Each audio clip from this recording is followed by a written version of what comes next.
So yeah, Sam. What were the dinosaurs like? Were they really that big? Well, you know, Great question.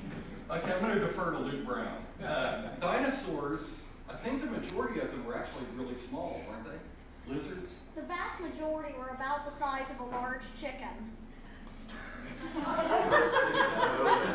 And he would know. Yes, So, follow-up question. In the context of doing this book that somebody else wrote, yeah. you described yourself as the director. Yeah. And I thought that was interesting because I think a lot of people think of the cartoonist more like a storyboard artist. Like there's a story, Yeah. plop, plop, plop, you know. And we're a pair of hands, and you know, we draw what they tell us. I thought the director thing was really interesting because the director chooses what to put in and what to leave out. Yeah. And sort of does a timeline. And that's what I did with that one. And I had, and I'd never done it before, so I had to, you know, learn some new things along the way. And I wanted to make it good, you know. And like I said, whether it's good is up to other people to decide. You let her know who had the upper hand. No, it wasn't anything at all like that.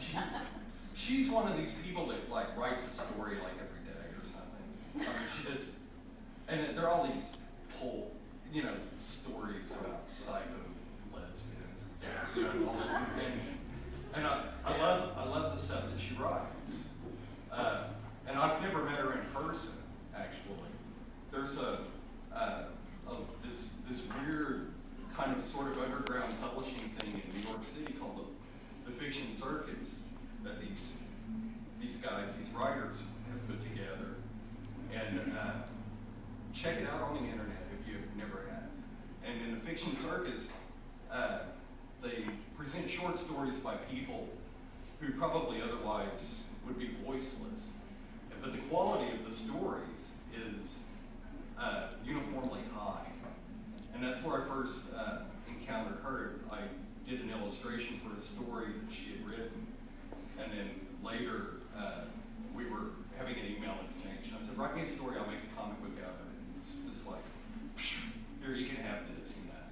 And so I took it.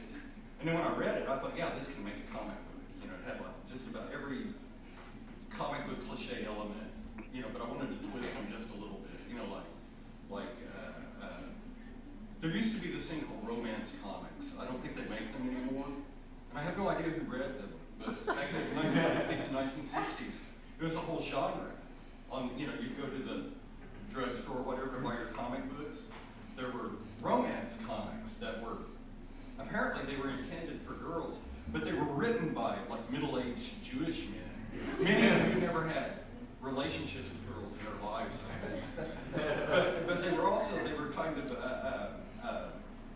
like primers on proper feminine behavior in order to get a man. And so I was kind of riffing on some of that when I was drawing this as well. You know, I was thinking of the romance comics from the 50s and 60s. And they're probably, if you're a woman, they might be real offensive to you, those comics. Yes? Were the romance comics just the dark, twisted fantasies of the middle-aged Jewish men that wrote them? No, they weren't only Jewish. I don't mean to separate a group Yeah, of folks. There are lots of folks that wrote them. Yeah, well, no, but they were basically like stories like, you know, like maybe if her personality was too brazen or whatever, she was going to attract the wrong guy, or you know, if she wanted the right guy, she needed to be, you know, able to cook and stuff. You know, but they have all these ads in them, you know, about like removing blackheads and stuff like that. They're kind of a capsule of the social underbelly of the culture at that time. I was actually curious because I'm an illustrator as well, and I've had a tough time coming to terms with working with a writer, and kind of it's hard to separate yourself from control over what these people that you've created out of your head are saying. So how do you feel? Do you feel that there's any like tug of war in the process that you go through when illustrating somebody else's works? Oh yeah, because what I try to keep in mind is that illustration is always in service of the story.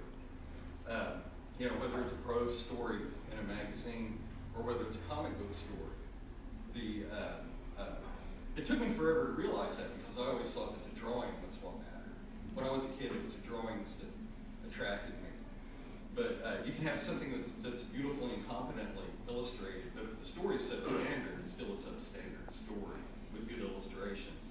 So what I try to keep in mind is, one, I hope I can serve the author's original intent. I also hope that I can put a little bit of my own thing into it, which may help serve the author's original intent.